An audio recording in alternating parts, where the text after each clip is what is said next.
going to spend some time, though, talking specifically about this Lp(a) protein, which is something a lot of people may not realize. So first, let's talk about what is Lp(a). What is it? So Lp(a) is a protein, cholesterol protein that wraps around LDL cholesterol or bad cholesterol. Mm-hmm. It is a protein that is present genetically. So you're born with this protein. It's not anything you do. You're essentially born with it, and it affects about 64 million Americans, about 20% of the population. About 1 in 5 of us has Lp(a), and most of us don't know it.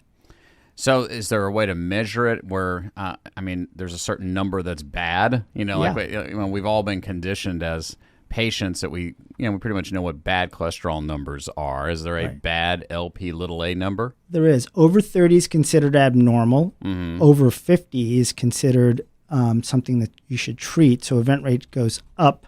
Over 75 is very significant. Over 180, you have a marked risk of cardiovascular issues.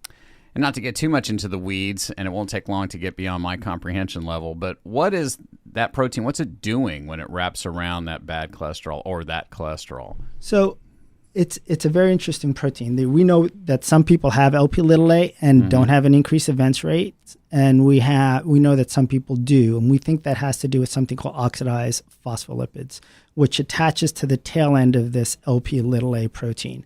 And if you have more of these oxphospholipids, you actually really make that inner lining of the arterial wall much more inflamed and much more prone to cardiovascular events.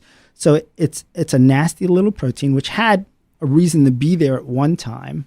Mm-hmm. So it's proatherogenic, or increase your risk of heart attack, stroke, and arterial disease of the legs. It is pro-inflammatory in nature, so the arterial walls are can become very inflamed.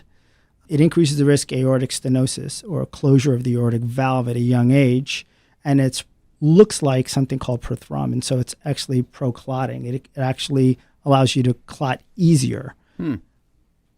Well, obviously, if you have questions, you should talk to your general practitioner or your cardiologist, right?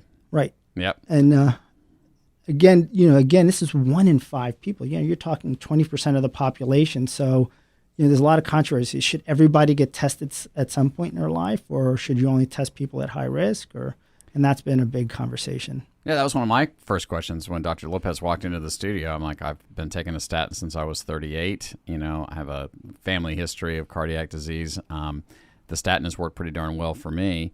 And is this something that I would ask my general practitioner to say, hey, the next time labs are done on me for my annual physical, you should check for Lp(a), right? Absolutely.